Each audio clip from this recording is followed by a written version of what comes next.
Hi అందరికీ. ఈరోజు linked list మీద వర్క్ చేస్తున్నా. అండ్ నాకు ఫస్ట్ ఒక డౌట్ ఉండే, అరే ఉంది అంటే అదంటే ఒక సైజ్ ముందే ఇనిషియల్ చేయాలి, అదొక డిసడ్వాంటేజ్. ఓకే, అరే లిస్ట్ ఉంది కదా, దానికన్నా ఈ లింక్డ్ లిస్ట్ ఎందుకు వాడుతున్నారు అని ఒక డౌట్ ఉండే. సో నాకు అర్థమైంది ఏంటంటే, అరే లిస్ట్లో కూడా ఫస్ట్ అది సైజ్ ఇన్బిల్ట్గా సైజ్ ఇస్తుంది, లైక్ 10 20 సంథింగ్ ఇస్తుంది.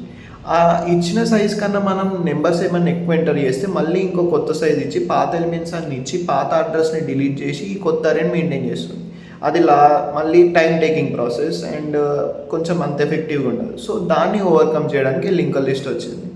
అండ్ ఈ లింక్డ్ లిస్ట్ ఎలా వర్క్ అవుతుందంటే, మొత్తం ఒక క్లాస్ డిఫైన్ చేస్తాం, దాంట్లో ఒక డేటా ఉంటుంది, పాయింటర్ ఉంటుంది అండ్ ఒక కన్స్ట్రక్టర్ ఉంటుంది. నువ్వు ఎప్పుడైతే ఎలిమెంట్స్ ఎంటర్ చేయాలనుకుంటున్నావో ప్రతిసారి ఒక న్యూ ఆబ్జెక్ట్ని క్రియేట్ చేస్తాం, అది మందులో మళ్ళీ పోయి ఒక హీప్ మెమరీలో స్టోర్ అవుతుంది. అండ్ ఈ హీప్ మెమరీలో ఎలా స్టోర్ అవుతారంటే డిఫరెంట్ మెమరీ లొకేషన్స్లో స్టోర్ అవుతుంది. బట్ దాని అడ్రస్తోని ఒక పాయింటర్ తీసుకున్నాం కదా, దాంట్లో స్టోర్ చేస్తాం.